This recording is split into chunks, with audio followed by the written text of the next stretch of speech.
할렐루야, 할렐루야. 네, 오늘 이 시간 추수감사 주일을 맞이하여서 이 자리에 나오신 우리 사상 식구 여러분들 주님의 이름으로 환영합니다. 우리 옆에 계신 우리 성도님들 바라보시면서 하나님께 감사합시다 한번 고백하도록 하겠습니다. 하나님께 감사합시다. 네. 우리에게 주신 그 복된 이 소식의 날을 오늘 이 시간 함께 박수치면서 기뻐하며 감사함으로 나아가도록 하겠습니다.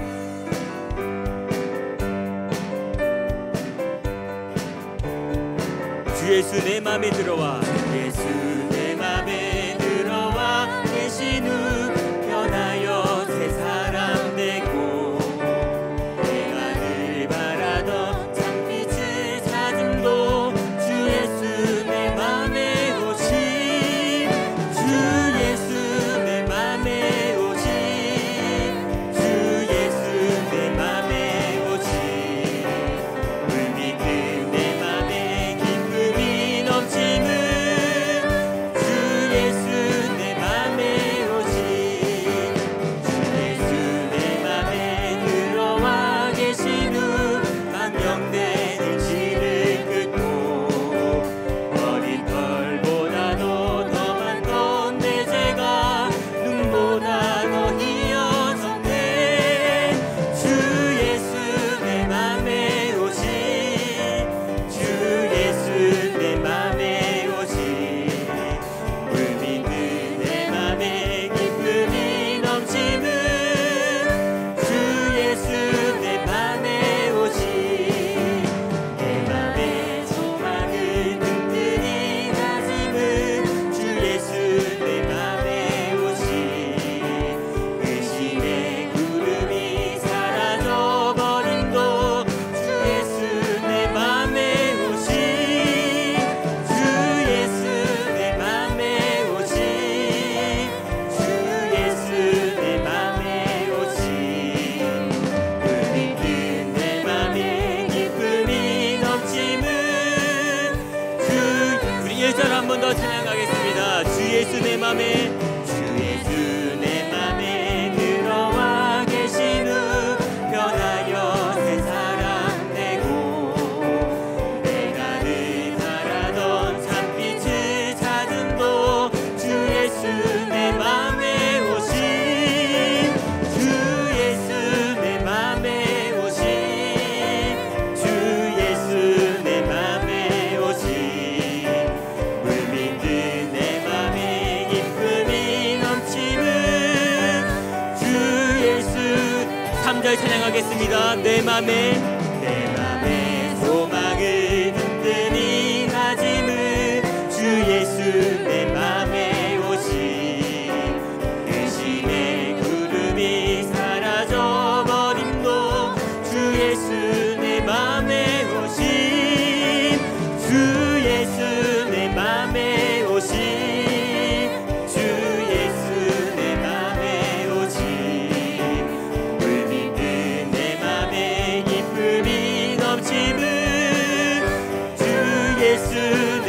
주의 팔에 그 크신 팔에 안기세, 주의 팔에 그 크신 팔에 안기세, 주의 팔에 영원하신 팔에 안기세, 주의 친절한 팔에 안기세, 우리 맘이 평안하리니 항상 기쁘고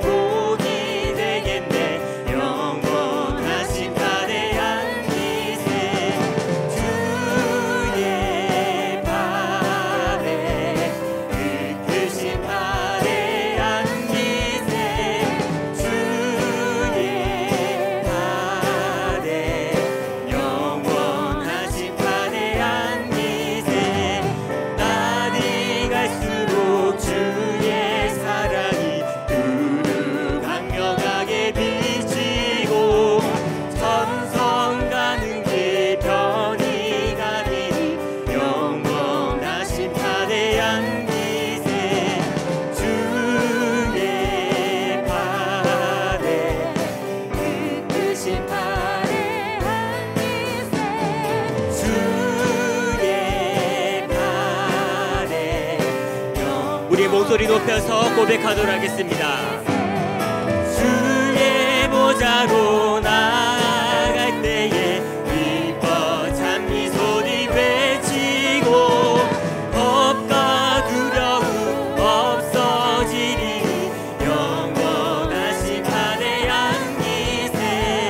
주의 팔에 그 크신 팔에 안기세. 주의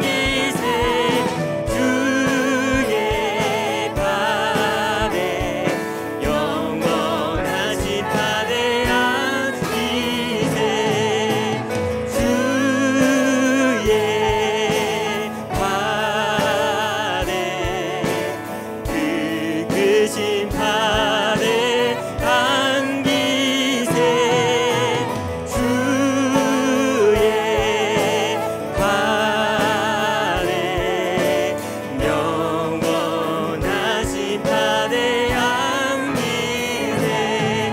하나님의 사랑이 영원히 함께하니 십자가의 길을 걷는 자에게 순교자의 삶을 사는 이에게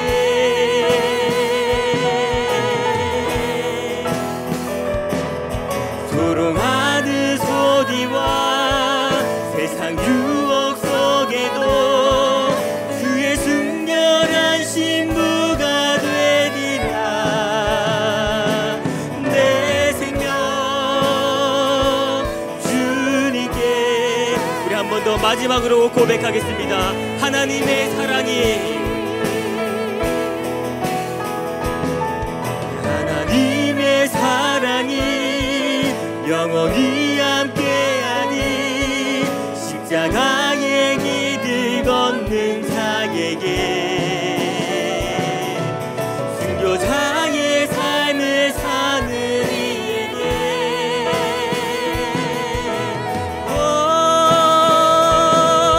조롱하는 소리와 세상 유혹 속에도 주의 순결한 신부가 되리라.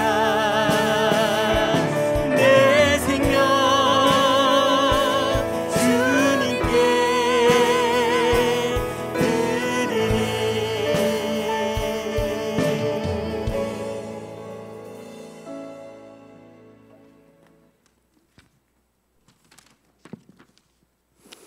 살아계셔서 오늘도 역사하시는 하나님 아버지, 한 주간 하나님의 섭리 가운데 우리의 삶을 주관하시고 가장 좋은 것으로 채워주신 은혜를 감사드립니다.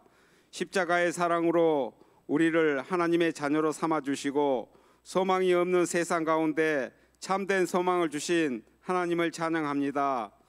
한 주간을 살면서 현실에 놓인 크고 작은 문제들의 마음을 쏟고 불평과 원망들에 사로잡혀 말씀대로 살지 못하고 내 마음 내 뜻대로 살았음을 회개합니다.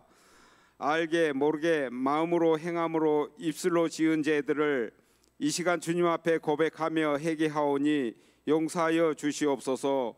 추수 감사주일을 맞아 풍성하게 모든 것을 주신 하나님께 감사하고 무엇보다도 참된 구원을 주심에 늘 감사하며 살아가게 하옵소서.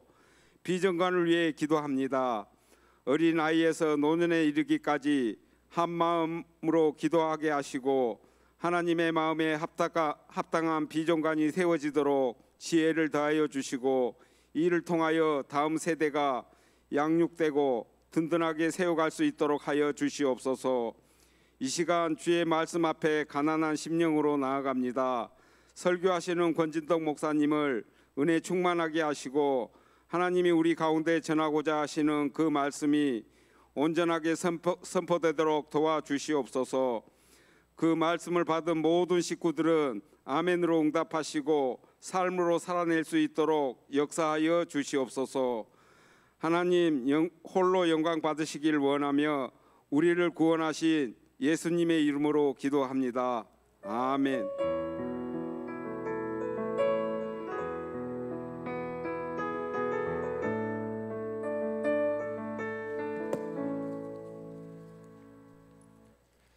이 시간 우리 11월 암송 구절 한번 암송하겠습니다.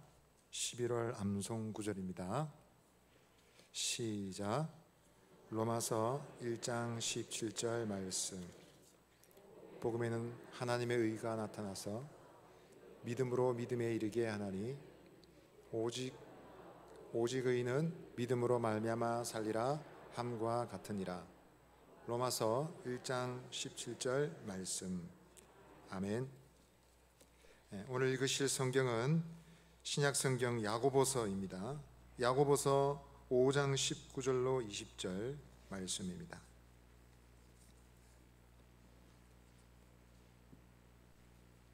야고보서 5장 19절로 20절 말씀, 두 절 말씀입니다. 우리 한 목소리로 읽으시겠습니다.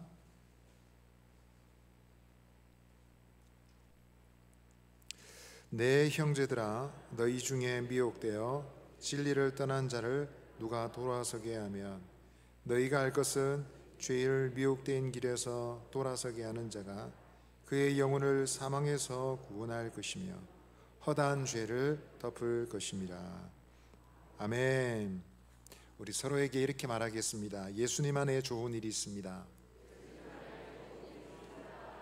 한 번 더 말하십시다. 예수님 안에서 잘 되어가고 있습니다. 잘 되어가고 있습니다. 아멘. 사업에 실패하여 커다란 빚을 지고 생애 막다른 길에 가 있는 남자가 있었습니다. 앞날이 너무 캄캄해 보여 그냥 삶을 포기하고 싶어서 찾아간 곳은 태종대입니다. 지금은 난간이 쳐져 있지만 옛날에는 위험한 낭떠러지가 그대로 노출된 자살 바위가 있습니다. 이곳에는 사람들이 스스로 떨어 죽는 사고가 자주 일어났기 때문에 자살 방지 편말이 세워져 있었는데요. 그 내용은 다시 한번 생각해 보십시오 라는 편말이었습니다. 그런데 이 남자가 갔을 때는 안타깝게도 바람이 불어서 편말이 돌아가 버렸습니다. 그래서 이것을 보지 못한 채 낭떠러지 끝에 남자가 섰습니다. 당장에 뛰어내리고 싶었지만 그러나 떨어지는 그 낭떠러지 바닥을 보니 너무도 무서웠습니다. 그리고 그 순간, 망설이고 있는 순간 자신의 아내의 얼굴이 떠올랐습니다. 그리고 천진난만한 아이들의 얼굴도 떠올랐습니다. 아이들의 웃음소리가 막 들리는 것 같습니다. 그러면서 이런 생각이 들었어요. 나 없이 가족이 얼마나 세상을 살아가는 것이 앞으로 힘들까? 내가 가족에게 지금 뭐 하는 짓일까? 라고 생각하니 너무 바보 같다는 생각을 하게 되었습니다. 그래서 이내에 돌아섰습니다. 그러나 좀 걸어서 나오던 남자는 잠시 후에 크게 당황하지 않을 수 없었습니다. 그것은 그의 눈에 들어온 편말 때문입니다. 바람 때문에 돌아간 편말은 걸어 나오는 남자를 향해 있었던 것입니다. 그 편말에는 다시 한 번 더 생각해 보십시오 라는 말이 적혀 있었습니다. 똑같은 말, 똑같은 표지판인데 역할이 거꾸로 되어버렸습니다. 살려야 될 말이 도리어 죽음을 부추기는 말이 되고 말았습니다. 이 시대는 죽음을 부추기는 문화가 있고 또 여러 가지 비극적인 사건들이 많습니다. 이 세대는 생명을 소중히 여긴 듯하지만 실제로 뚜껑을 보면 그다지 그렇지 않은 것 같습니다. 최근에 일어난 사건, 이제는 12구 참사라고 부르는 사건을 계기로 사회에 많은 변화가 일어나고 있는데 그 중에 하나는 CPR, 즉 응급구조법에 대한 폭발적인 관심입니다. 소방대원이나 의료인이나 하는 것으로 생각했던 것을 편견을 깨고 이제는 누구나 어디서나 필요한 것이고 반드시 익혀 놓아야 되는 기술로 인식하기 시작했습니다. 이 직종에 종사하는 강사들은 최근에 굉장히 바빠지고 있다고 합니다. 심정지가 오면 사람의 몸은 빠른 속도로 죽음으로 치닫게 되고 만일 4분 내에 조치를 취하지 않으면 생명을 건질 수 없다고 합니다. 이태원 사고 현장에는 수많은 사람들이 심정지 상태에 있었음에도 불구하고 수십 분 뒤에나 구조대가 도착하여 너무도 많은 희생자가 발생했습니다. 구조대나 수많은 시민들이 최선을 다했지만 생명을 건진 사람은 극소수에 불과했습니다. 사고를 뒷조사하면서 더 많은 논란이 일어나고 있습니다. 위기 중에 생명을 보호하는 것이 너무도 당연하고 마땅한 일임에도 불구하고 우리가 살아가는 시대는 생명에 대한 그 생명을 지키는 일에 대한 무관심이 너무도 심하더라라는 것입니다. 여러분, 생명의 가치는 귀한 것입니다. 교회에서도 여러분 우리가 강조하고 또 강조해야 될 것인데 과연 강조해야 될 사항이 무엇이겠습니까? 반드시 강조하고 크게 말해야 될 내용이 분명히 있습니다. 오늘 우리가 읽은 본문 야고보서는 이제 야고보서 마무리되는데요, 전체를 살펴보면 야고보서는 진리의 실천을 위한 서신서입니다.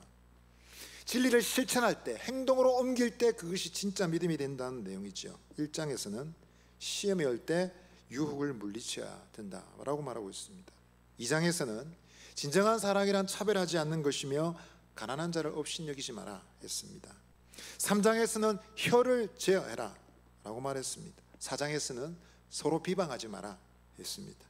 그리고 5장에서는 길이 인내하고 기도할 것을 권하고 있습니다. 이제 이와 같은 긴 권면은 오늘 19절 20절 말씀으로 마무리되고 있습니다. 형제들아 라고 시작하고 있는 말씀, 따뜻한 권면의 말씀이죠. 우애가 넘치는, 정이 넘치는 호소로 이어지고 있습니다.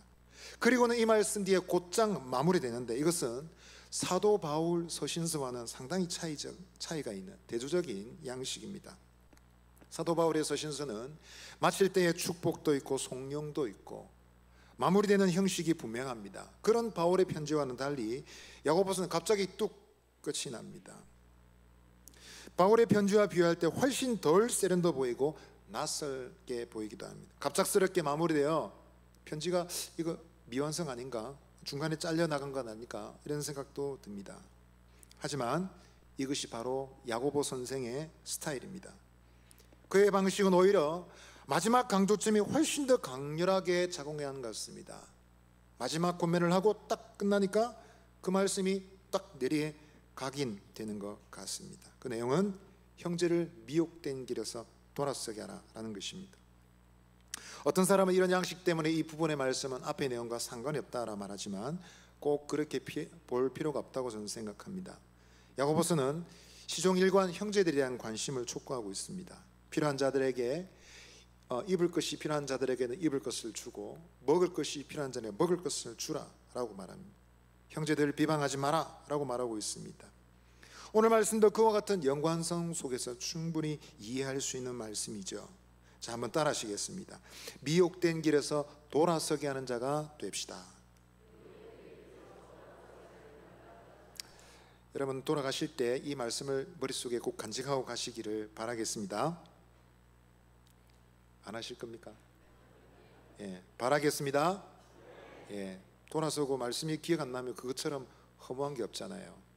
키워드 하나를 딱 붙잡고 있으면 줄줄이 고구마처럼 다 딸려 나오거든요. 다시 한번 따라하겠습니다. 미혹된 길에서 돌아서게 하는 자가 됩시다. 자, 여러분, 돌아서게 하는 자, 그것이 바로 성도가 할 일입니다. 그러면 그 역할을 감당해서 성도가 기억해야 될 것은 무엇일까요? 오늘은 두 가지를 나누겠습니다. 첫 번째로 한번 따라하겠습니다. 성도는 연약한 형제의 영적 회복을 위해 노력해야 합니다. 오늘 우리가 본문을 읽은 대로 본문에는 죄인이란 말이 등장합니다. 20절 말씀을 다시 한번 읽어보겠습니다. 시작. 너희가 알 것은 죄인을 미혹된 길에서 돌아서게 하는 자가 그의 영혼을 사망에서 구원할 것이며 허다한 죄를 덮을 것임이라. 아멘. 20절에서 말하고 있는 죄인이란 누구를 말하는 것일까요? 죄인은 어떤 사람을 두고 하는 말일까요? 믿지 않고 세상에서 살아가는 사람들을 말하는 것입니까? 아니면 믿는 사람들을 말하는 것일까요? 그것은 우리 19절을 읽으면 알 수 있습니다. 19절 다시 읽어보겠습니다. 시작. 내 형제들아, 너희 중에 미혹되어 진리를 떠난 자를 누가 돌아서게 하면. 아멘. 오늘 말씀에는 떠났다 했습니다. 떠났다라는 이 말의 헬라의 단어는 플라네데라는 말입니다. 그 뜻은 떠다닌다, 방황한다 라고 번역할 수 있는데요, 이 단어에서 영어의 플라넷, 행성이란 말이 나왔습니다. 그러니까 여기서 떠다닌다라는 말은 공중에 가만히 떠 있는 것이 아니라 막 돌아다니는 별입니다.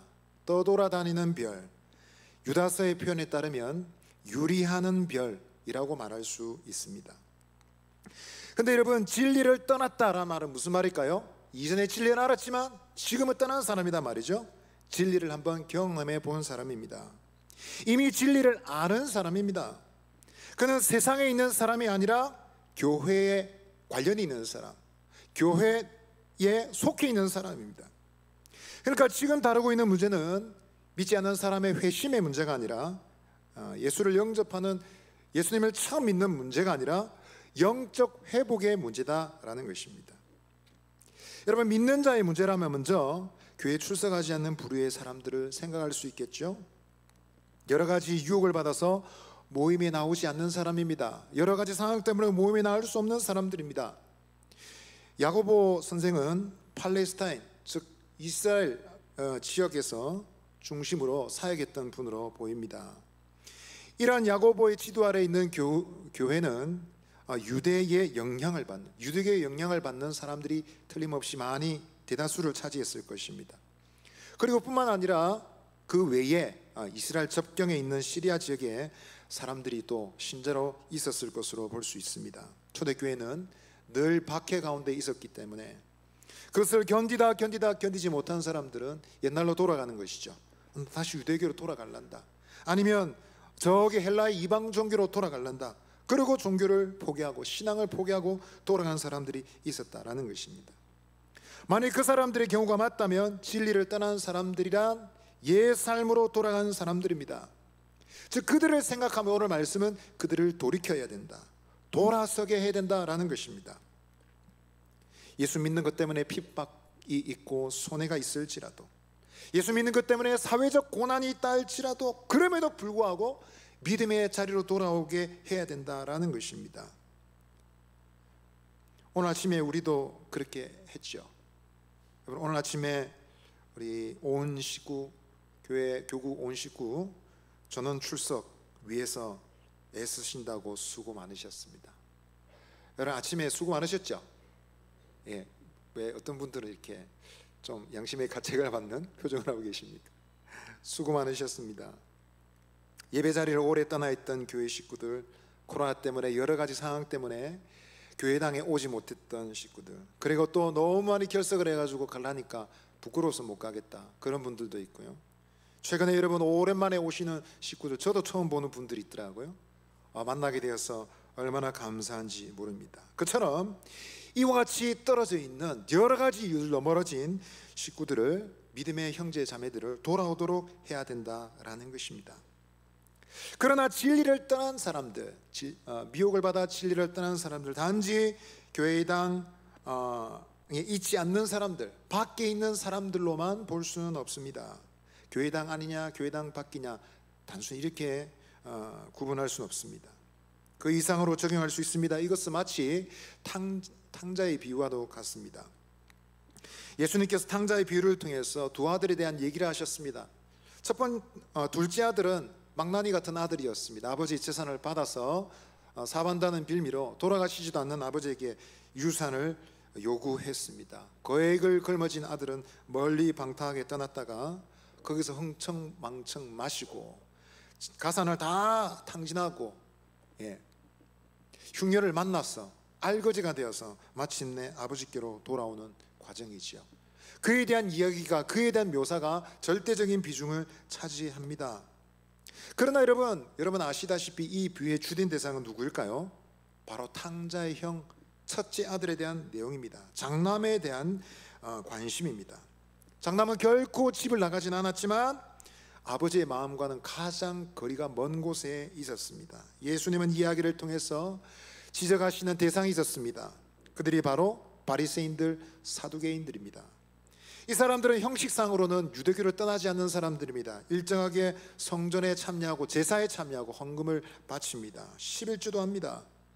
율법의 열심을 가지고 살아가는 사람들이지만 예수님께서 보실 때는 이 아들이야말로 더 큰 문제다라고 보신 것입니다. 여러분, 바리새인 사두개인들, 사실 이 사람들이 성전 안에 있지만 유리하는 별들이라고 말할 수 있습니다. 오늘 우리가 살아가는 교회도 마찬가지입니다. 교회당 안에 있다고 해서 교회 모임에 소속되고 있다 해서 안전한 것은 아닙니다.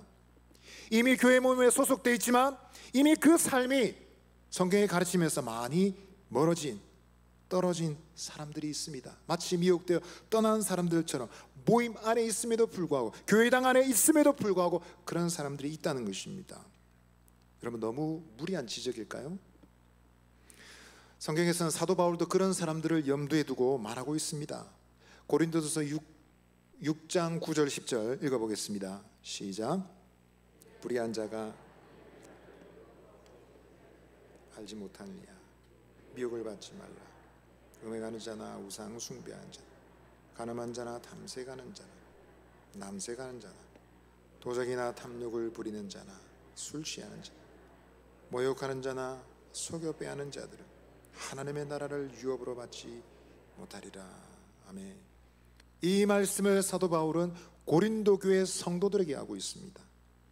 고린도 교회가 속한 그 도시와 도시가 누리고 있는 향유하고 있는 문화를 생각하며, 그 문화 속에 동화되어가는 교회를 생각하며 큰 걱정 가운데 쓰고 있는 말입니다. 우상 숭배, 남색이라는 극단적 범죄와 함께 여러분, 사도 바울이 날카롭게 언급하고 있는 죄는 무엇입니까? 탐욕과 모욕입니다. 모욕이라는 헐뜯고 비방하고 중상하는 것입니다. 중상이 뭡니까 여러분? 우리가 잘 아는 대로 이간질하는 것이죠. 이 모두를 두고, 이 모든 죄악을 두고 이런 일을 행하는 사람은 하나님의 나라를 얻지 못할 것이다 라고 심하게 경고하고 있습니다. 이런 사람들은 쉽게 말하면 교회 안에 있는, 성전 안에 있는 잃어버린 제2의 탕자라고 할 수 있습니다. 여러분, 어느 쪽이 더 심각할까요? 제1의 탕자입니까? 제2의 탕자입니까? 누가 더 심각합니까? 우리 가운데 갑자기 타 종교의 교리가 끌려서 마음이 왔다 갔다 갈등이 있는 사람들은 많지 않습니다. 내가 오늘 절에를 갈까? 교회를 갈까? 그렇게 고민한 사람 없습니다. 내가 오늘 이슬람 사원 한번 가보고 싶은데, 오늘 예배당 빠지고 이슬람 사원 가도 될까? 그렇게 고민하는 사람은 없습니다. 간혹 뉴스에서나 신문지상에서 보도되는 극단적인 교회와 관련된 범죄, 부끄러운 사건들이 있지만 사실은 여러분, 전체 교회를 생각할 때 그와 같은 범죄에 연루되는 경우가 과연 얼마나 될까요? 별로 많지 않습니다. 그러나 탐욕이나 중상이나 비공과 같은 죄들은 가까이 있습니다. 주님의 뜻을, 가르침을 부정하고 자신의 생각을 더 앞세우는 경우는 더 많이 있습니다. 교회 밖에 있는 범죄는 혐오의 대상이 됩니다. 어떻게 저렇게 할 수 있지?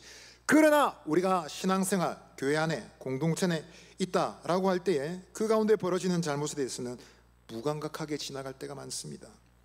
사실 교회 밖에 있는 사람들은 자신의 부족을 잘 알고 있습니다. 예배 모임 참석하지 않고 교회 생활 중단하는 사람들은 굳이 당신이 지금 잘못하고 있는 거 알고 있습니까? 라고 말하지 않아도 다 알고 있어요. 그런 얘기 할 필요가 없습니다. 이미 알고 있습니다. 혹시 본인들이 어려운 일을 겪으면 생각합니다. 내가 드디어 벌을 받는구나, 하나님이 드디어 나에게 벌을 주시는구나 생각합니다. 위험은 누구에게 있을까요? 교회 안에 있는 사람들일 수 있습니다. 교회당 안에 있지만 주님의 가르침과는 너무도 거리가 먼 생활을 하는 사람들이죠. 선지자 이사야가 예언을 통해서 했던 말입니다. 성회와 아울러 악을 행하는 사람들입니다. 교회 안에 그런 사람들이 있을 수 있다는 말입니다. 여러분들이 다 그렇단 말은 아니고요, 그런 사람이 있을 수 있다는 말입니다. 만일에 그런 사람이 있다면 여러분, 그 사람이야말로 오늘 말씀이 말하는 미혹을 받아 진리를 떠난 사람이다 라는 것입니다. 여러분, 오늘 말씀은 불신자의 회심이 아니라 믿는 자의 영적 회복을 다루는 말씀입니다. 영적 회복이 필요한 형제 자매들을 권하고 권면해서 돌아서게 할 책임이 우리 모두에게 있다는 것입니다. 그래서 성도의 교회 생활이란 바로 이와 같이 권면과 격려의 생활입니다. 너희는 서로 돌아보아 사랑과 선행을 격려하며 라고 말씀하셨지 않습니까? 사랑하는 일, 선행을 행하는 일, 옳은 일을 행한 일을 서로 권하는 것이 바로 교회 생활의 의미입니다. 와서 예배드리고 점심 먹고 얼굴 잠깐 보고 돌아가는 것이 아니라 우리가 함께 만났을 때 서로 격려하고 사랑합시다, 선행을 행합시다, 격려하는 것이 교회 생활의 핵심이다라는 것입니다. 여러분, 우리가 서로를 권해서 심령의 부흥이 일어나도록, 우리 서로가 서로 권해서 진리의 말씀으로 돌아오도록 권면할 책임이 우리 모두에게 있다는 것입니다. 성경은 피차 복종하라 말합니다. 서로에게 종노릇하라 라고 말하고 있습니다. 여러분, 누가 누구를 섬겨야 될까요? 누가 누구에게 맞춰야 되겠습니까? 누가 과연 기준이 될 수 있겠습니까? 목사입니까? 장로입니까? 집사입니까? 권사입니까? 어떤 사람들입니까? 이 모든 일에는 우리에게 고도의 판단력이 필요합니다. 분명한 기준은 성경이 제시하고 있습니다. 로마서 12장 2절 말씀 한번 읽겠습니다. 시작. 너희는 이 세를 본받지 말고 오직 마음을 새롭게 함으로 변화를 받아 하나님의 선하시고 기뻐하시고 온전하신 뜻이 무엇인지 분별하도록 하라. 아멘. 하나님의 뜻이 그 기준이 됩니다. 사람들의 의견이 아무리 많아도, 많은 상황이 있어도 하나님의 선하신 뜻이 있다는 것입니다. 하나님이 기뻐하시고 하나님이 온전하게 여기시는 뜻이 분명히 있다는 것입니다. 여러분, 그 뜻을 떠나게 되면 교회당 안에 있든지 밖에 있든지 어떤 사람이든지 그의 영혼은 유리하는 별이 될 수밖에 없다는 것입니다. 이것에 대해서 제일 민감한 사람들이 누구였습니까? 바로 프로테스탄트, 개신교도들이었습니다. 1000년이 넘는 시간 동안 교회는 여러분 조직적으로 완벽하고 숨 쉴 틈도 없을 만큼 단단해졌지만, 그러나 이미 속으로는 골마 들어가고 있었습니다. 진리의 말씀을 이미 떠났습니다. 수많은 권위들이 세워졌지만 더 이상 하나님의 말씀, 가장 핵심이 되고 주님의 몸과 주님의 피에 대한 교리에서부터 왜곡되고 비뚤어지기 시작했습니다. 의식 있는 그리스도인들은 일어났습니다. 이거는 아닙니다. 이거는 하나님의 말씀이 아닙니다. 이것은 틀렸습니다. 항거했습니다. 프로테스트, 항거하는 것입니다. 무조건 권위에 대들고 반대를 표하는 것이 아니라 진리가 아닌 것은 안 됩니다. 진리를 떠난 것은 용납할 수 없습니다 라고 말하는 사람들이 프로테스탄트입니다. 그 전통을 이어받은 사람들이 개신교도, 교회입니다. 교회는 진리의 말씀을 지키고자 하는 정신이 분명히 있습니다. 어떤 상황, 형편이든지 상황의 형편에 시류에 떠내려가지 않고 하나님 말씀을 끝까지 붙잡으리라 라는 결단이 개신교도 교회 안에 있습니다. 여러분 마음속에 그게 있습니까? 바라기는 저와 여러분 마음속에 진리를 사수하고 저는 열심히 있게 되기를 바랍니다. 아멘. 떠돌아다니는 영혼은 교회당 안에 있든지 교회 밖에 있든지 진리로 돌아야 됩니다. 가장 정확하고 성경이 말하는 예수 신앙으로 돌아와야 됩니다. 이렇게 여러분 성도가 회복될 때, 교회당이 회복될 때, 교회당 안이 회복될 때 교회당 밖도 회복될 줄 믿습니다. 위대한 부흥과 세상의 변화는 교회에서부터 시작되는 것입니다. 두려운 것은 심판도 교회에서부터 한다고 말씀하셨습니다. 믿음의 식구 여러분, 우리는 지금 어떤 상태에 있을까요? 형제들이 예배 모임도 참석하고 찬송도 부르고 헌금도 잘하였지만 그 삶이 진리를 떠나 유리방하는 삶 가운데 있지는 않습니까?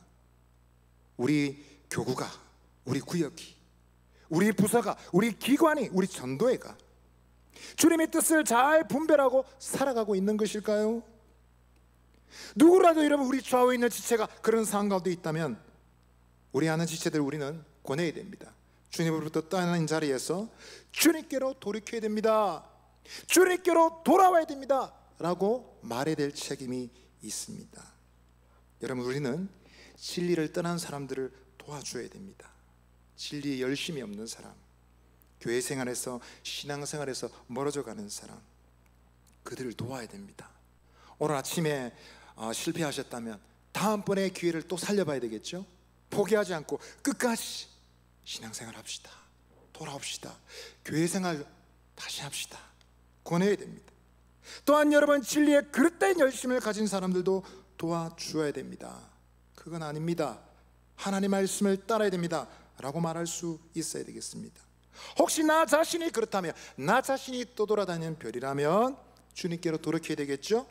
미혹된 길에서 돌아서게 하는 사람, 그리고 미혹된 길에서 돌아서는 사람으로 살아가시는 저와 여러분 되시기를 바랍니다. 아멘. 두 번째로 한번 따라 하시겠습니다. 성도는 영적 회복의 중요성을 알아야 합니다. 여러분 돌아서게 하는 일, 미혹에서 돌아서게 하는 일, 그것이 그렇게도 중요한 일일까요? 뭐길래 이렇게 심각하게 얘기하는 것일까요? 이것에 대해서 어떻게 대답할 수 있겠습니까? 오늘 20절 말씀이 그것을 두 가지로 표현하고 있습니다. 20절을 다시 한번 읽어보겠습니다. 시작. 너희가 할 것은 죄를 미혹된 길에서 돌아서게 하는 자가 그의 영혼을 사망에서 구원할 것이며 허다한 죄를 덮을 것임이라. 먼저 말합니다. 그의 영혼을 사망에서 구할 것이며 라고 말했습니다. 여기서 말하고 있는 사망이란 어떤 사망일까요? 어떤 죽음을 말하는 것일까요? 성경에서는 인간의 죽음을 세 가지로 설명합니다. 첫 번째는 육체적 죽음, 두 번째는요 영적 죽음입니다. 그리고 세 번째는요 영원한 죽음입니다. 여기서 말하고 있는 죽음은 어떤 종류의 죽음일까요? 영원한 죽음, 그리고 영적 죽음입니다. 영적 죽음, 영원한 죽음입니다. 하나님의 심판의 형벌, 지옥의 형벌입니다. 육체에 숨이 붙어 있다고 해서 결코 안심할 것이 아니다라는 것입니다. 진리를 떠났다면 영적으로 하나님과 분리되어 있는 것이며 나아가서 영원한 심판을 피할 수 없다는 것입니다. 이게 무슨 말일까요, 여러분? 믿는 자도 잘못하면 지옥 갈 수 있다는 말입니까? 제가 볼 때는 그런 의미로 보이지 않습니다. 예수님은 요한복음 10장 18절에서 분명히 말씀하셨습니다. 내가 그들에게 영생을 주노니 영원히 멸망하지 아니할 터요 또 그들을 내 손에서 빼앗을 자가 없느니라 말씀하셨습니다. 주님이 구원하시기로 작정한 사람은 망하지 않는 줄 믿습니다. 주님은 신실하시고 그분은 전능하신 분이시기에 구원하시기로 작정한 사람은 마귀도 빼앗아갈 수 없습니다. 그렇다면 무슨 말입니까, 여러분? 이 말은 사실은 우리가 이러한 가르침을 받고 살지만 사실은 누가 궁극적으로 구원을 받을는지는 모른다는 것입니다. 여러분, 천국 가면 몇 가지를 놀라게 된다고 하죠? 천국에 올 줄 알았던 사람이 없어서 놀라게 되고, 두 번째는 뭡니까? 천국에 못 올 줄 알았는데 그 사람이 떡 와 있어서 놀라게 된다고요. 하나님의 은혜는 확실하지만 사실은 천국문에 들어가기 전까지는 증명되지 않았습니다. 구원의 확신마저 제가 부정하고 싶은 것은 아닙니다. 그러나 말씀은 우리에게 그것을 깨닫게 해줍니다. 아직 증명되지 않았습니다. 누가 구원받는 사람이 저 사람은 괜찮을까요? 저 사람은 약속이 확실히 있는 사람이야. 누가 장담할 수 있습니까? 우리가 할 일은 믿음의 자리에 굳게 서서 서로가 영적 파멸의 자리에 이르지 않도록 권하고 돌볼 뿐입니다. 만일에 누군가가 이런 도움을 거절하는 사람이 있다면 어떻게 되겠습니까? 그들은 결국은 영적 파멸의 길로 가게 된다라고 말하고 있습니다. 영적 사망이라는 것입니다. 불신자들이 겪는 형벌과 같은 용어를 사용했습니다. 믿지 않는 자들에게 예비된 영원한 사망이란 말이 지금 교회를 향한 말씀 가운데 드러나고 있습니다. 똑같은 말입니다. 여러분, 교회 내에 있었음에도 불구하고 누군가가 이런 결론에 이르게 된다면 우리는 비로소 알게 될 것입니다. 그들이 애초에 구원의 씨를 가진 사람이 아니라는 사실을요.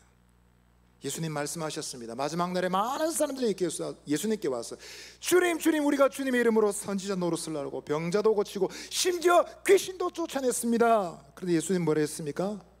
나는 도대체 도무지 너를 알지 못한다. 불법을 행하는 자들아, 내게서 떠나가라 라고 말씀하셨습니다. 얼마나 두려운 말씀입니까? 여러분, 이 말씀의 가르침을 우리 마음에 잘 각인해야 되겠습니다.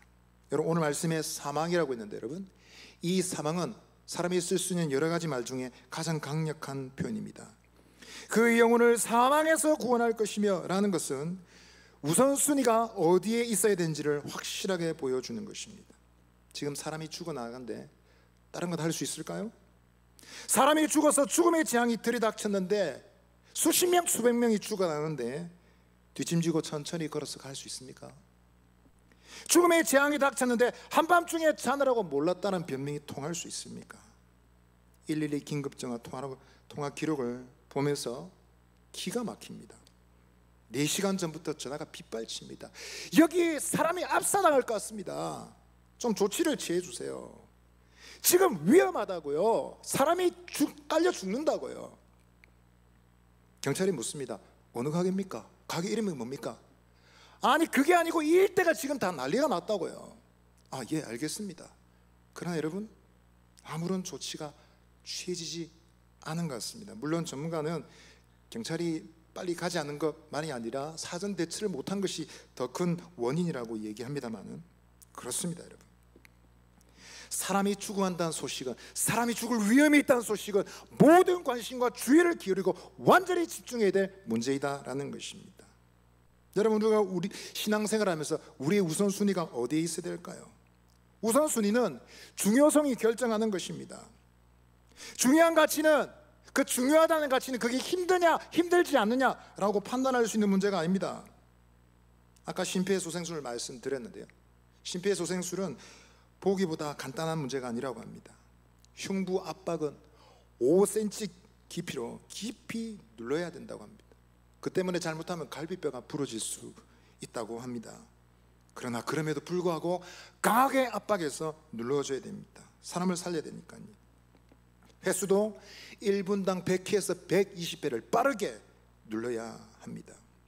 매우 힘들기 때문에 보통 사람은 단 몇 분만 해도 완전히 지쳐버립니다. 군대 갔다 오신 분들은 잘 아실 겁니다. 그래서 여러분, 이런 일들은 주변 여러 사람들이 돌아가면서 해야 된다고 합니다. 한 사람이 할 수 없고 구급대가 올 때까지, 구조대가 올 때까지 돌아가면서 해야 됩니다. 아무리 힘들고 아무리 땀이 나고 팔이 저려도 포기하면 안 되는 것이죠. 사람 목숨이 달려 있으니까요. 그처럼 여러분, 영혼 구원의 사역은 가장 우선순위에 해당되는 것입니다. 어떻게 하면 자녀들을 구원할 수 있을까? 어떻게 하면 10대들을 구원할 수 있을까? 어떻게 하면 청년들을 살릴 수 있을까? 어떻게 하면 장년들을, 어떻게 하면 이제 곧 세상을 떠나실지도 모르는 노년들을 빨리 구원할 수 있을까? 이것이 여러분, 교회가 가장 신경 써야 되는 중요한 문제다라는 것입니다. 장기 결석하는 교회 식구들을 챙기는 것의 중요성은 모두가 다 알고 있습니다. 그러나 그것이 1년 내도록 지나와서 여러분 아시겠지만 쉬운 일이 아니죠. 머리는 알지만 몸이 잘 움직여지지 않습니다. 지식은 있지만 내가 그렇게 할 만한 상황이 못 됩니다. 바쁘기도 하고 피곤하기도 합니다. 여러분, 이때 교회 공동체가 내릴 수 있는 가장 단순하고 명료한 지혜는 그 일을 함께 하는 것입니다. 함께 그 일을 수행하기 위해서 심사숙고해서 어떻게 하면 우리가 그 일을 할 수 있을까 의논하는 것입니다. 그리고 함께해서 마련된 그 복된 자리가 다음으로 연결되기 위해서 더 많은 관심과 더 많은 노력이 필요하다는 것입니다. 이런 일은 한 개인이 하기에 한계가 있습니다. 간혹 한 사람이 50명을 전도하기도 하고 100명을 전도하기도 하고 또 그런 사람을 돌보는 경우도 있습니다만은 흔하지 않는 일입니다. 우리 모두 연약하고 한계를 지니는 사람들이죠. 그 한 번의 시도를 하기 위해서 혼자 하는 것이 너무도 힘이 듭니다. 그래서 우리가 할 수 있는 것은 힘을 모아야 됩니다. 예수께서도 제자들을 보내실 때 혼자 보내지 않으셨습니다.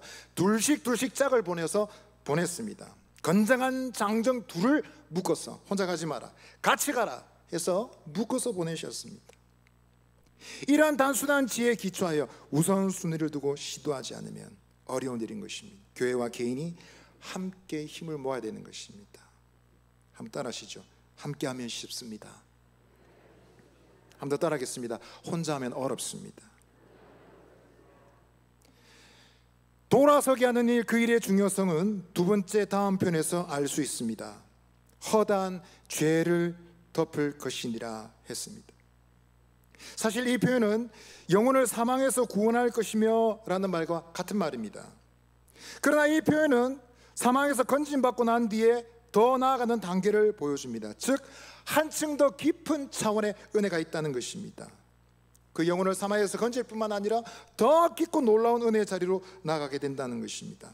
죄사함은 그것을 받은 사람들에게 은혜를 영속적으로 누리게 하며 더 큰 기쁨으로 나아가게 하는 힘이 됩니다. 나아가서 그 죄를, 질병을, 그 질병의 원인을 아예 차단시키는 것입니다. 죄를 덮는다는 것은 헬라어로 커튼을 덮는다, 커튼으로 가린다, 혹은 땅에 파묻는다, 이런 뜻을 가지고 있습니다. 왜 이런 표현을 할까요, 여러분? 죄가 쉽게 씻어지고 사라지는 그런 종류의 것이 아니라 굉장히 처리하기 골치 아픈 문제다라는 것입니다. 결국 여러분, 죄를 덮는다는 것은 덮어주시는 주의 은혜로 사망이라는 질병의 그 근원을 차단해 주시는 하나님의 은혜이다라는 것입니다. 이것이야말로 인생이 줄 수 있는, 인생이 가질 수 있는 가장 큰 기쁨이기 때문에 강조하고 있는 것입니다. 다윗은 제사함의 기쁨을 이렇게 노래했습니다. 시편 32편 1절 보시면 같이 읽어보겠습니다. 화물에 사함을 받고 자신의 죄가 가려진 자는 복이 있도다. 아멘. 여러분, 이것을 인용하여 사도 바울은 로마서 4장 6, 7절에서 이렇게 말했습니다. 일한 것이 없이 하나님께 의로 여기심을 받는 사람의 복에 대하여 다윗이 말한 바 불법이 사함을 받고 죄가 가려짐을 받는 사람들은 복이 있고, 인생에 정말 기쁨이 되고 복이 되는 것은 죄인인 인생이 하나님 앞에 설 수 있다는 것입니다. 하나님이 그 죄인의 죄를 보지 않으시고 의롭게 여겨주신다라는 것입니다. 여러분, 몇백 년 가는 이 바이러스, 죽음의 바이러스, 심지어 1920년대에 있었던 스페인 독감 바이러스가 아직도 살아있다고 합니다. 여러분, 지독한 바이러스는 몇백 년 가기도 합니다. 인류를 위협합니다. 그러나 그보다 훨씬 더 위험하고 두려운 것은 바로 죄의 바이러스입니다. 창세 이후로 지금까지 죄의 바이러스는 지속적으로 인류를 위협하고 사망의 벼랑 끝으로 몰아붙이고 있습니다. 절체절명의 위기에 있는 인간에게 하나님께서 은혜를 주시는데 그 죄를 보지 않으시고 죄를 용납하시고 받아주시고 의롭다 해주신다라는 것입니다.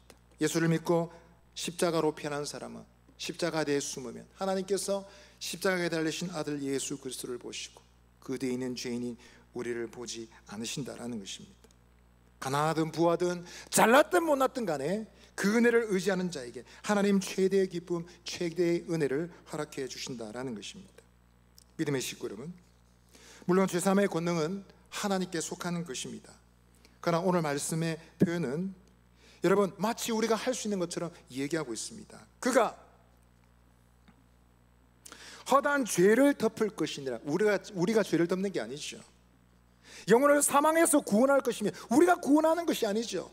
그럼에도 불구하고 하나님께서는 그 일이 마치 우리에게 달려있는 것처럼 우리가 죄를 덮고 우리가 사람을 건지는 것처럼 그렇게 말씀하고 있다라는 것입니다.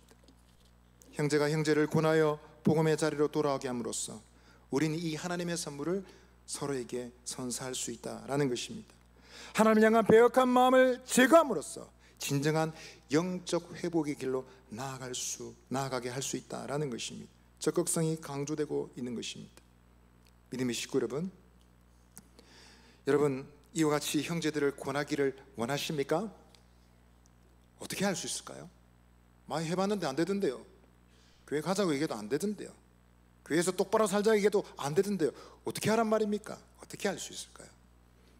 저는 이 대목에서 생각나는 사람이 있습니다. 그 사람은 이반 로버츠라는 젊은 사람입니다. 역사상에 있던 많은 부흥 가운데 1904년 웨일즈 부흥은 유명합니다. 이 26살의 젊은 청년 중심으로 일어났던 일입니다. 이 사람은 일찌감치 10대 시절부터 13년 동안이나 하나님께 기도했습니다. 하나님 도와주십시오. 이 땅을 살려주십시오. 두 마음을 품지 않고 오직 하나님만 사랑하며 섬기달라고 기도했습니다. 그 땅에 부흥이 오기를 간절히 기도했습니다. 어떨 때는 10대와 청년들을 모아서 밤늦게까지 기도했습니다. 부흥의 능력을 가지고 웨일즈에 임해 주시기를 규칙적으로 집요하게 기도했습니다. 마침내 부흥은 시작되었습니다. 시골의 한 교회 청년 집회에서 시작됐습니다. 친구들에게, 에바는 그의 친구들에게 하나님의 영이 충만하게 임하여 그들이 변화되기를 간절히 구했습니다. 은혜를 달라고 호소했습니다. 마침내 성령께서 그들의 심령을 감동시키셨습니다. 16명의 젊은이들이 회심했습니다. 초라한 시골 교회에서 위대한 부흥이 일어났습니다. 마침내 불꽃이 온 나라로 번져갔습니다. 장장 9개월 동안 웨일즈 지방에서 10만 명의 사람들이 회심하였습니다. 약속하신 겁니다. 어린 이반 로버츠에게 내가 10만 명을 너에게 주리라 말씀하셨는데 말씀대로 된 것입니다. 범죄율이 감소했습니다. 술주정뱅이 업소의 여인들이 하나님의 은혜로 변화되었습니다. 술집 매출이 줄어들었습니다. 수많은 술집들이 기도의 장소로 바뀌었습니다. 교회에 기도하려는 사람들이 몰리는 바람에 정치 모임과 축구 경기가 지연되었습니다. 집회 기도가 한번 열리면 보통 6시간에서 8시간 동안 계속되었습니다. 영적으로 굳어지고 냉담해져 있던 웨일즈의 수많은 사람들, 특별히 광부들, 광부들은 항상 입에 욕을 달고 다니는 사람들이었는데 성령으로 충만해졌습니다. 새 사람이 되었습니다. 하늘의 언어를 말하기 시작했습니다. 석탄을 운받던 조랑말들이 이 광부의 말을 못 알아들었습니다. 맨날 끌어 라고 말할 때 항상 욕을 섞어서 얘기했는데 욕을 하지 않고 친절하게 가자 나귀야 가자 말아 이러니까 말을 못 알아들었습니다. 여러분, 이 부흥은 1906년쯤에 약화되었습니다. 그러나 수백만 명의 삶에 영향을 미친 부흥의 영향력은 계속되었습니다. 한 나이든 할머니에게 웨일즈 부흥이 왜 1906년도에 끝났습니까? 왜 그때 시들시들해졌습니까? 라고 물었더니 정색하면서 얘기했습니다. 그것은, 그 부흥은 절대로 사라진 것이 아닙니다. 여전히 내 마음속에 불타고 있어요. 부흥은 끝나지 않았어요 라고 말했습니다. 부흥의 불길은 이 경건한 여인의 마음에서 장장 71년 이상 불타고 있었던 것입니다. 믿음의 식구 여러분, 우리는 어떻게 할 수 있을까요? 떠다니는 별들, 유리하는 수많은 별들과 같은 영혼들을 우리는 어떻게 도울 수 있습니까? 우리 힘으로 안 될 때 있습니다. 우리 말로 안 될 때가 있습니다. 어떻게 할 수 있습니까? 하나님께 기도하면 됩니다. 단순한 사실입니다. 이반 로버츠처럼 응답하실 때까지 1년이고 10년이고 13년이고 하나님 응답하실 때까지 제가 기도합니다. 부르짖을 때 하늘이 쪼개지고 거룩한 불이 임하게 될 줄 믿습니다. 믿음의 식구 여러분, 교회 밖에 떠돌아다니는 별들, 우리에게서 멀어져가는 지체들을 방치하지 맙시다. 그들을 찾아가고 권합시다. 할 수 있는 모든 방법을 동원해서 주님의 사랑을 전달합시다. 그들이 교회로 돌아온다는 것은 단순히 모임에 참석하는 것 그 이상의 큰 의미를 가지게 될 것입니다. 또한 동시에 교회 안에 유리하는 별들은 없는지 잘 살핍시다. 교회 안에 있고 예배도 드리고 직분도 가지고 있고 여러 가지 역할도 하고 있지만 이미 진리에서 떠난 사람들, 진리의 가르침이 분명히 있는데 거역하는 사람들, 혹시 그의 마음속에 영생의 씨앗이 있는지 하나님 은혜가 임하기를 원합니다. 우리가 서로 구하며 기도할 수 있게 되기를 바랍니다.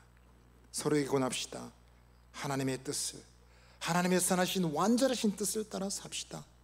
주님의 선하시고 온전하시고 기뻐하신 뜻을 삽시다. 그것을 위해서 헌신합시다. 이것이 바로 우리의 교제가 되어야 될 줄 믿습니다. 우리 마음속에 각인하고 서로를 권하여 일깨우는 믿음의 식구들 되시기를 바랍니다. 말씀 마무리하겠습니다. 다시 한번 생각해 보십시오. 이 메시지는 교회가 해야 될 메시지입니다. 살겠다고 나오는 사람에게 할 말이 아니고요, 죽고 싶어서 벼랑 끝으로 가는 사람에게 얘기해야 됩니다. 다시 한번 생각해 보십시오. 다시 한번 생각해 보십시오. 돌이키시기를 바랍니다. 돌이키면 생명이 있습니다 라고 말해야 될 말이 우리가 해야 될 말입니다. 여러분, 그리스도인 누구입니까? 돌아서게 하는 사람입니다. 주변에 있는 사람들, 멸망으로 가는 사람들을 조금 수정하는 것이 아니라 유턴입니다. 완전히 돌아서 생명의 길로 가야 됩니다. 무시하고 조롱하고 짓밟혀도 생명의 길은 이곳입니다. 오직 예수님만이, 예수님의 뜻을 따르는 삶만이 생명입니다 라고 외쳐야 될 사람들이 바로 저와 여러분들이 줄 믿습니다. 유리한 별처럼 멀어져가는 수많은 영혼들, 우리가 건져야 됩니다. 성도는 어떤 사람들입니까? 연약한 형제의 영적 회복을 위해 노력해야 될 사람입니다. 성도는 어떤 사람들입니까?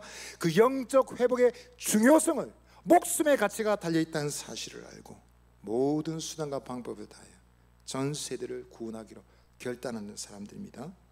이와 같이 진리를 떠난 자들을 돌아서게 하는 자로 살아가시는 저와 여러분 되시기를 바랍니다. 아멘. 이 시간으로 한번 찬송 드리겠습니다. 이 땅의 황무함을 보소서. 우리 고백하면서 한번 찬송하고 한번 기도하겠습니다.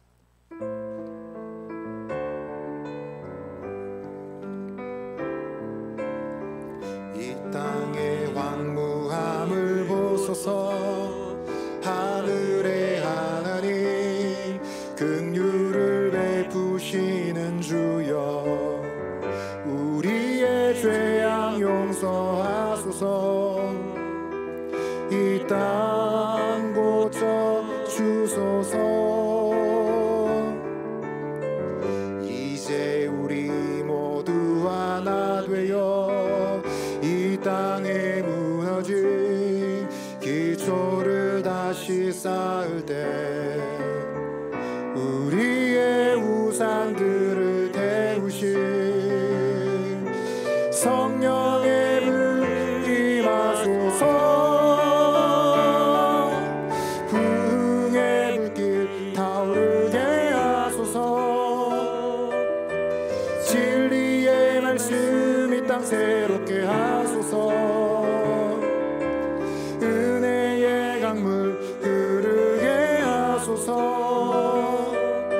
성령의 바람 이제 불어와. 오 주의 영광 가득한 새날 주소서.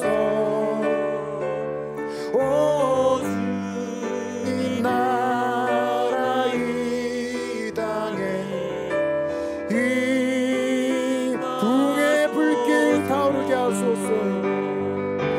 부흥의 불길 타오르게 하소서. 진리의 말씀 이 땅 새롭게 하소서. 은혜의 강물 흐르게 하소서. 성령의 바람 이제 불어와. 오 주의 영광 가득한 새날 주소서. 오 주의 나라 이 땅에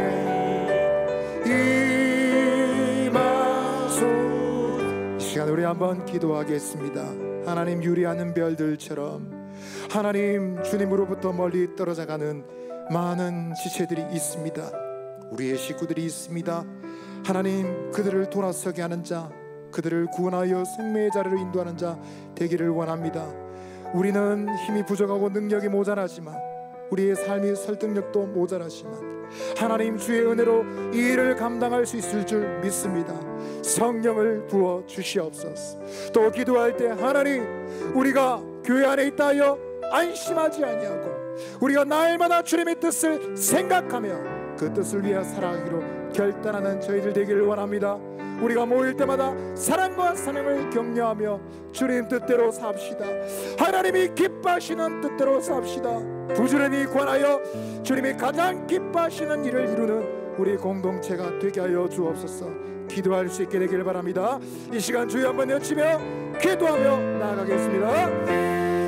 주여, 하나님 아버지여, 이 시간에 기도합니다. 유리하는 별들처럼 아버지 하나님, 영생의 길, 생명의 길을 따라 방하는 수많은 지체들이 있습니다.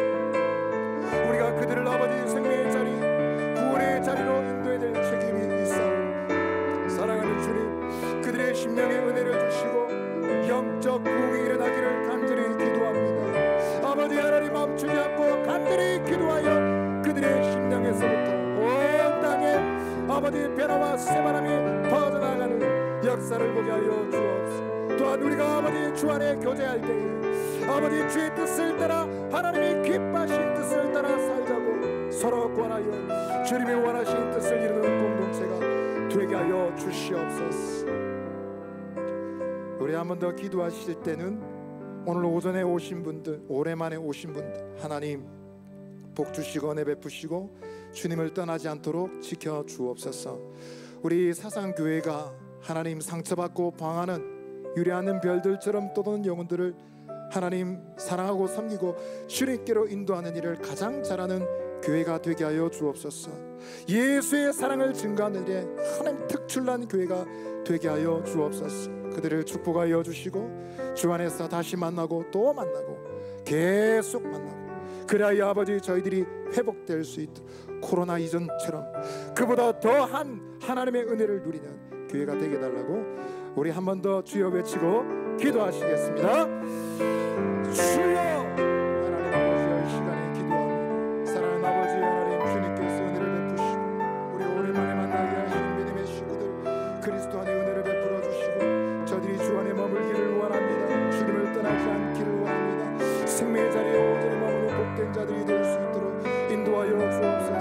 학교와 직장과 아버지 하나님 심령의 마음의 문제 온갖 종류의 유혹들을 다 부딪히고 믿음의 자리에 설 수 있도록 하나님께서 역사하여 주시기를 원합니다. 우리는 아버지 예수의 사랑을 모든 방법으로 섬기고 돕기를 원합니다. 이 일에 열매 있고 아버지의 충성되게 쓰임받는 교회가 되게 하여 주시고 코로나 이전이 아니라 그보다 더한 자리로 우리가 주님을 기쁘시게 하고 주님의 뜻을 따름으로 온 영혼들을 구원하는 공동체가 되게 하여 주시옵소서. 하나님 감사합니다. 연약한 형제의 영적 회복을 위해 노력하고 기도해야 될 책임이 우리에게 있음을 믿습니다.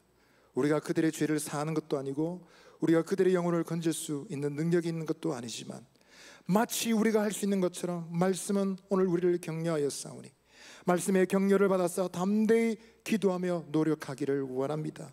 아버지, 이 일이 목숨이 달린 소중한 일인 줄 깨닫고 하나님, 우리가 온 힘과 지혜를 모아서 영혼 구원하는 일에 하나님, 이 일에 아무런 장애가 없도록 하나님 뜻을 모으는 교회가 되게 하여 주옵소서. 이번 한 주간도 이 말씀을 따라 살고 승리하는 저희들 되게 하여 주옵소서. 예수님 이름으로 기도하옵나이다. 아멘. 주 예수 그리스도의 은혜와 하나님의 사랑과 성령의 교통하심이 연약한 형제 자매의 영혼의 회복을 위하여 기도하며 모든 노력을 아끼지 아니하며 이 일이 생명의 가치가 달린 줄 알고 집중하며 나 자신을 드리기를 결단하는 우리 사상교회 모든 믿음의 식구들을 위해 저들의 머리 위에 영원토록 함께 있을지어다. 아멘.